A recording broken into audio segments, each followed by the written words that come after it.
Yeah, so good afternoon. So we're going to begin today with our first class. I hope this works fine. So if there's any issue, let me know. So I'm going to be making direct use of the slides you have given me because that's what they're going to be tested on. So it's best I explain um, what has been presented in the slides. So if you have any issues with that also, let me know. I would have loved to use a textbook because different textbooks have different ways of presenting it. Of course, they are presenting the same thing, but they also have different scopes. I mean, some textbook might go into details of using calculus and all of that, while some will not use calculus. So that is why I have to stick with this reference, which is the slides that I have now.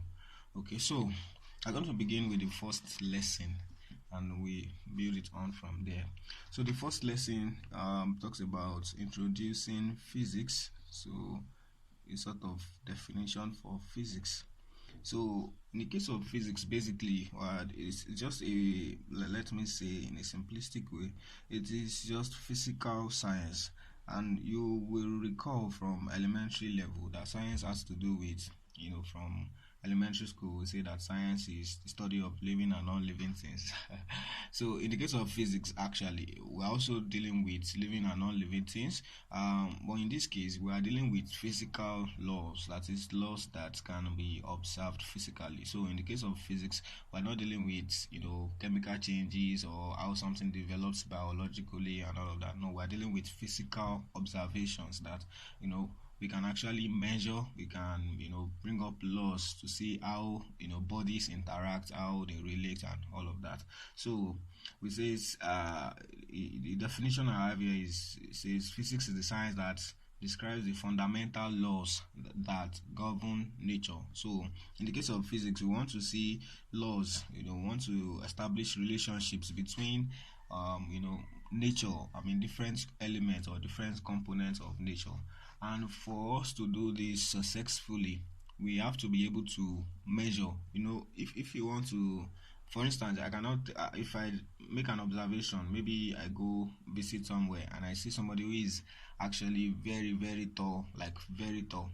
If I come back and tell you that, oh, today, the man I saw today was very tall, it could mean different things to different people. For instance, if I'm in a maybe if I'm in a Chinese nation and I saw somebody who is very tall. In the Chinese context, majority of them are short. So if I see somebody is very tall, it could be the average height for another group of people.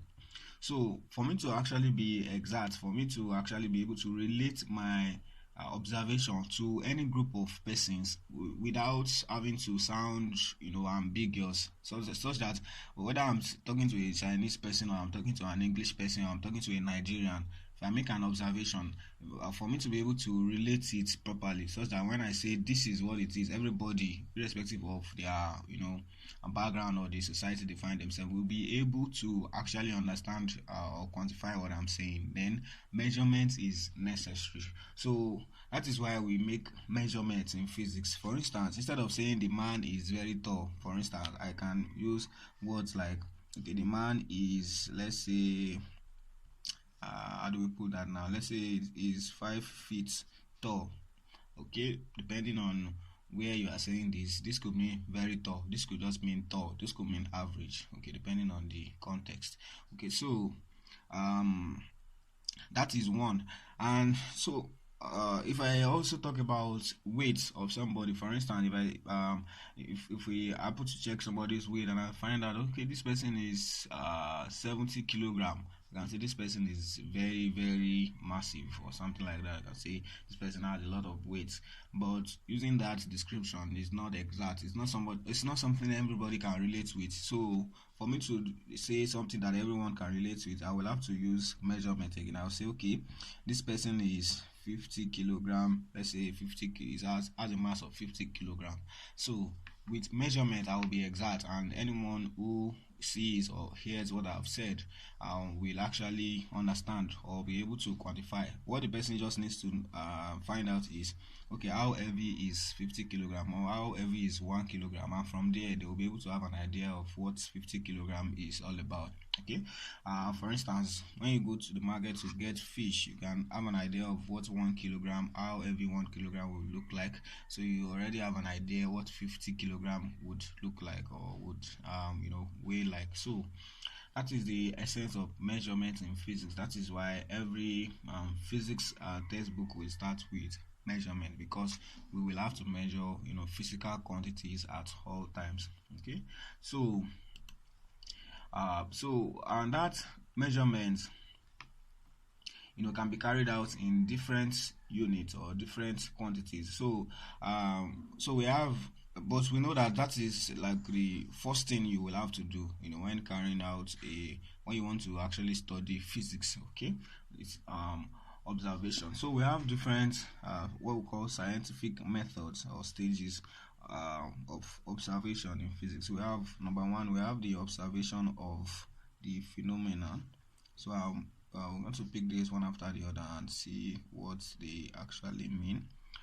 We have what we call schematization. We have what we call formulation of a hypothesis. Formulation of a hypothesis. Verification of the hypothesis. Verification of the hypothesis.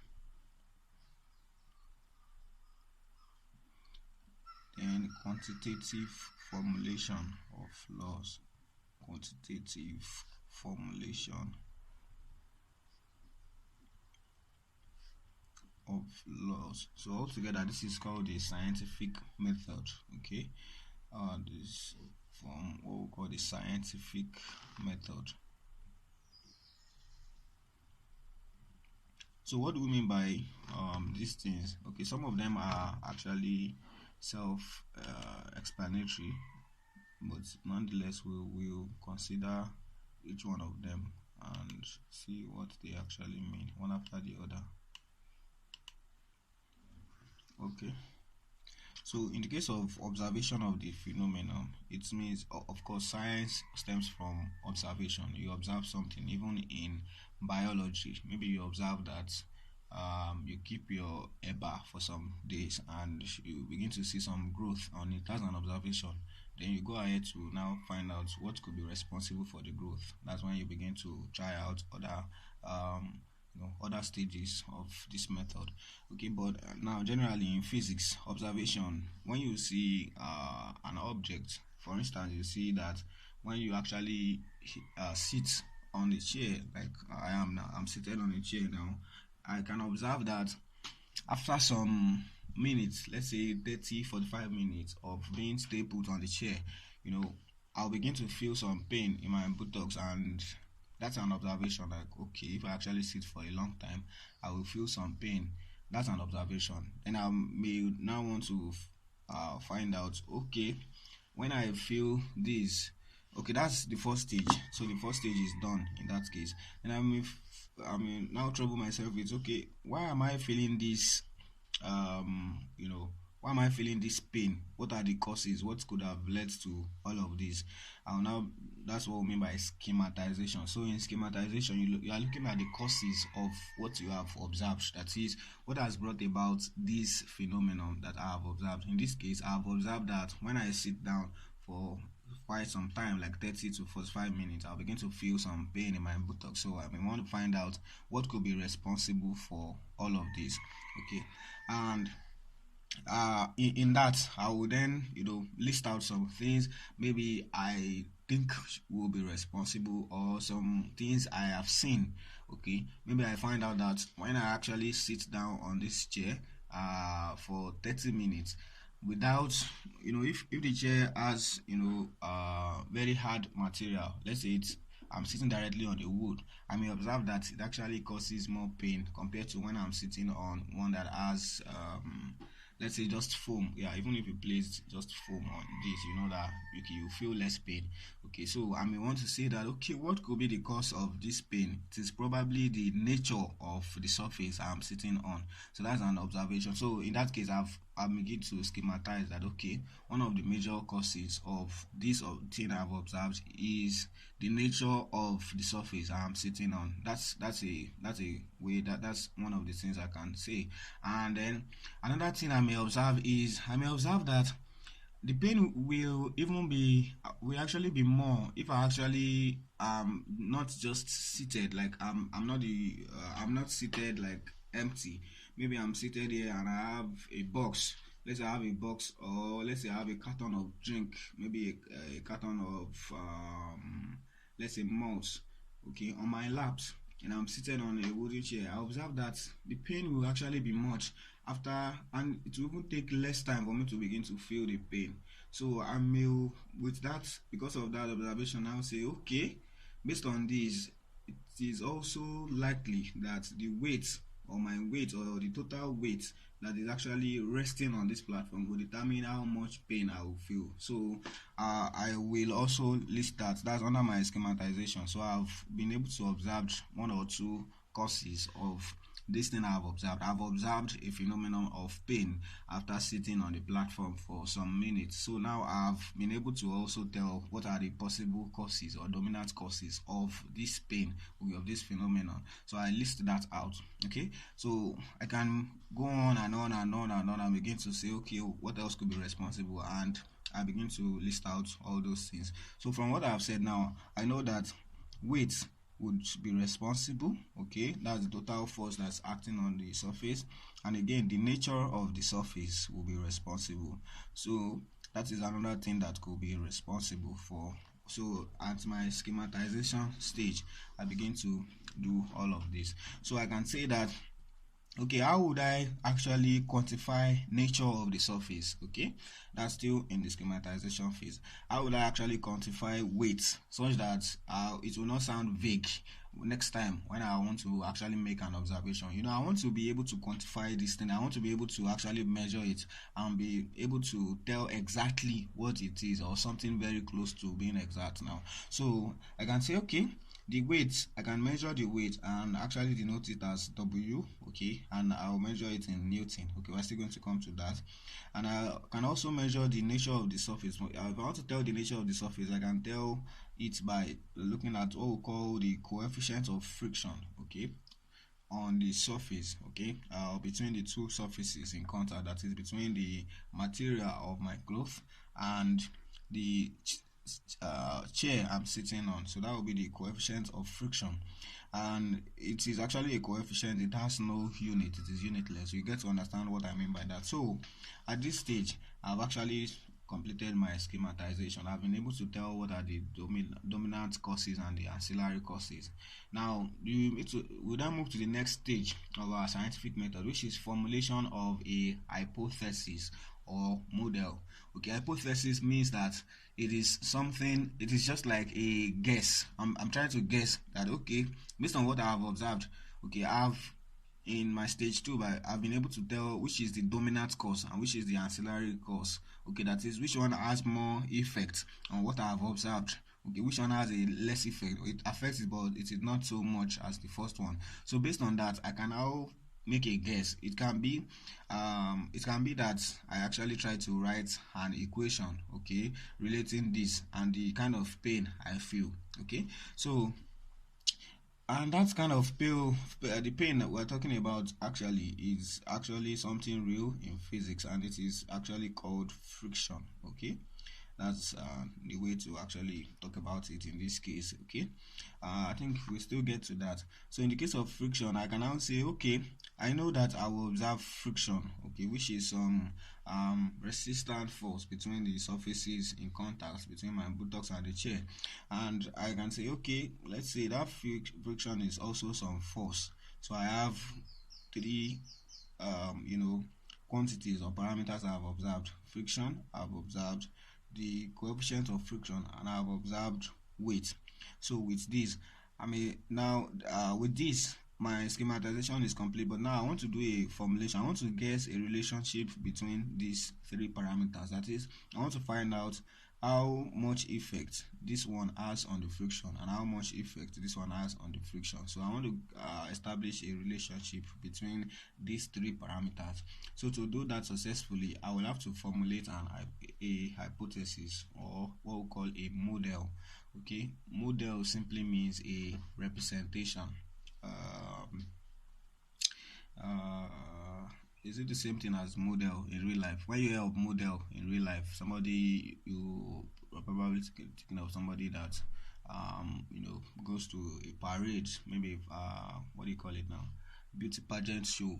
But in the case of science, when we're talking about a model, we're talking about something that represents a physical phenomenon. So for instance, when I talk about Newton's second law, F equal to ma, this is a summation F is equal to ma. This is actually a model. It is modeling a particular physical observation, okay, or a physical phenomenon. So it is when you hear model, think about a representation. So it can be a diagrammatic representation. It can be an equation that is actually representing a physical phenomenon that has been observed by the scientist. Okay, so in this case now, I want to formulate a hypothesis. I can now say something like, okay, I know that the friction, okay, is directly proportional to, I can say it is directly proportional to the weight that is sitting on the platform, and it is also directly proportional to the coefficient of friction between the surfaces. So with this, I can do something like friction is equal to I can do something like mu w. So if I write something like this, I've tried to make a guess, okay, of the relationship between friction and coefficient of friction and the weight of the body resting on the platform, or what we usually call the normal reaction. We'll get there, okay, but now I'm just using this for illustration. So I've made a guess. I'm guessing that this is the relationship between them. So that's what we call formulation of hypothesis. So I've been able to form a hypothesis or a model, although I have not verified whether my guess is correct or not. So that will lead us to the next stage of the scientific method. So the next stage is verification or rebuttal by experiment. So that means in this case, I want to test my hypothesis. I want to see if it is actually true, if I can actually reproduce the results over time. Okay, so how will I experiment this? Okay, I will now set up an experiment and find out, okay, how can I measure weight? How can I have an idea of what coefficient of friction is? How can I have an idea of what friction is? That is the pain I feel in my buttocks. Is there any other way I can actually, measure this physically, that such that I will be able to quantify it? So in that case, I will now design an experiment that to be able to verify whether or not this relationship that I have guessed for the three of them. Of course, this is not just some random guess. It has to be some educated guess, so to speak. That means I am not just writing anything that comes to my head. No, I'm just trying to think up something based on what I have observed. So it has to really, to some extent, make sense, okay, or agree with what I have observed. So I'm trying to now, based on that observation, come up with a relationship that I think may exist or may be responsible for what I have observed. So when I have done such a guess, I will now come to this verification of hypothesis, or just verification stage.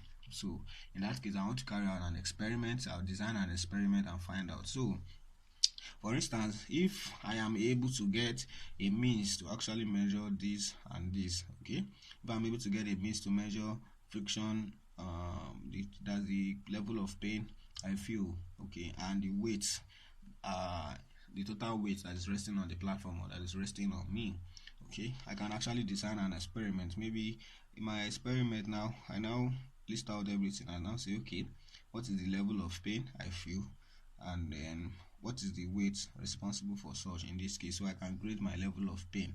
I can say, okay, when I feel level of pain of say 1.0, this is for illustration purpose, okay, and the weight, total weight that was resting on me was, let's say, 5 Newton. And I go on and say, okay, when I felt weight of 1.2, the total weight, pain of 1.2, the total weight that was resting on me was 10 Newton, and so on and so forth. So I perform an experiment. I list out all the observations from all the measurements from my experiment. So when I have done all of this, I will now want to verify that does this relationship actually exist. So for the particular surface, I will look at what is Newton for that particular surface. So to do that, I may take the average of these values and average of these values. So if I take the average of this is going to be 1.1. If I take the average of this is going to be 7.5. So I'm trying to say that I have frictional force, which is 1.1 is equal to mu. I don't know what mu is, 7.5. So from here I can find out what mu is, the coefficient of friction. Then if it gives, I can record that. Then I will now try and use another surface. Okay, I'll use another surface again, carry out the same experiment and find out what the mu is. Then I'll compare. If that one is rougher and the mu is higher, then I'm an idea that okay, probably I have made a right guess. So I'll continue to experiment and experiment. Then there's what we call reproducibility verification. That means when I have verified here, when I have carried out experiments here and I've been able to establish that okay, my relationship is okay, I'll also be bothered about, is this reproducible? That is, can it be done under an entirely different condition and we still get the same result? Okay, and that is usually why we have what we call peer review in science, where you write a journal, maybe you're doing a PhD or you're doing a master's thesis or even BSc thesis in some cases.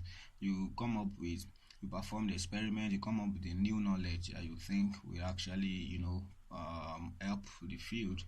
And before it can actually be published in a reputable journal, somebody or some other persons will have to actually review it. Okay, if you've performed an experiment, they will try to actually check what it is. Can this thing actually be reproduced, so that we will be sure your result or the results you have obtained are not due to some other factors, okay, in your laboratory or in your environment that may have influenced your results. Okay, so when it has been established that it can actually be reproduced anywhere or everywhere, then we can say that okay, your observation is probably correct and your hypothesis, okay, that is your guess for the relationship, is probably okay. And now that it has been verified, then we can say that we can now adopt it as a law. That is where we get to the last stage. So at the last stage, we now say, okay, based on observation, based on formulation, the hypothesis you have formulated, based on the fact that your hypothesis has now been verified, based on the fact that it has been verified by different scientists everywhere, they have actually, peer reviewed it, okay, so to speak, and they have found it to be correct. Now your observation and everything you have done actually now becomes a law. It is now adopted as a law. We now say that okay, based on all this, frictional force is actually equal to the coefficient of friction multiplied by the weight. Okay, this is for explanation's sake. Okay, we will talk about this if it is part of this topic. Okay, so we'll talk about the actual things later. This is for explanation's sake. So that's how the scientific method goes. So if you actually get to, most times you get to this stage. This stage is where the critical work is. This is where the breakthrough lies. If you are able to verify your hypothesis that it is correct, fine, fantastic, and it is being reproduced elsewhere, that is, people have been able to verify it that it is correct elsewhere, it becomes a law. That means you have had a major scientific breakthrough. Okay, but if you get to this stage and you carry out an experiment and even your own experiment does not agree with you, that means you have actually made a wrong hypothesis or you have made a wrong schematization. Yes, we cannot say your observation is wrong. It's something you observed. So something is wrong with your schematization. That means you have probably not been able to pinpoint what the causes of what you have observed are, or you have not been able to pinpoint the relationship between those causes and the phenomenon. So you will have to go back and check all of this. So for instance, if we perform the experiment with this, my guess, and we find out that it is quite not correct, okay, based on multiple observations, it is not correct, then I may want to adjust my law. I'll probably do something like, okay, maybe this is not the relationship. Maybe the relationship is actually something like frictional force is equal to something like weight divided by mu. Okay, so I can actually also experiment to actually verify if this is the relationship. So, and if it turns out that this works well, then fantastic, congratulations, then you have had a major breakthrough. So that's the summary of the scientific process, okay, or scientific methodo scientifico. All right, so I guess that is that about that. Okay, so I believe you understand this scientific method now. I actually would not want you to cram anything here. You just understand each of those descriptions. So if you understand them, you do not need to cram any of them. So that's that about that aspect. Okay, so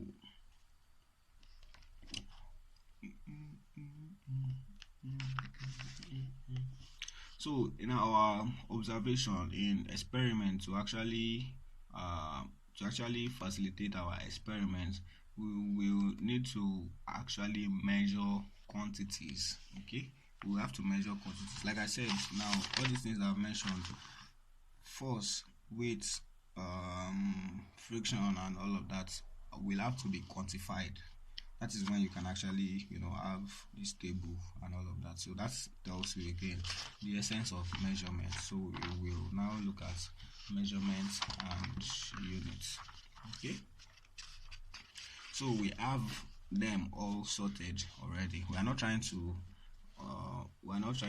form new set of laws or quantities to measure. Okay, we have them already sorted for us by the scientists that went or that have gone before us. Okay, so we're just going to look at the things they've been able to come up with and see how we can make use of their observations and laws. Okay, so look at this now. We have what we call the fundamental quantities. Okay, in physics there's what we call now we want to discuss physical quantities in physics. So there's what we call the fundamental quantities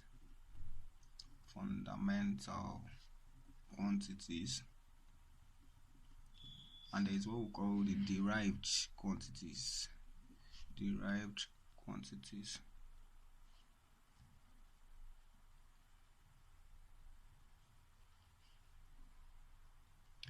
Okay, so these are like the primary quantities, and these are like the secondary quantities. That is, you actually get the derived quantities from the fundamental quantities. Okay,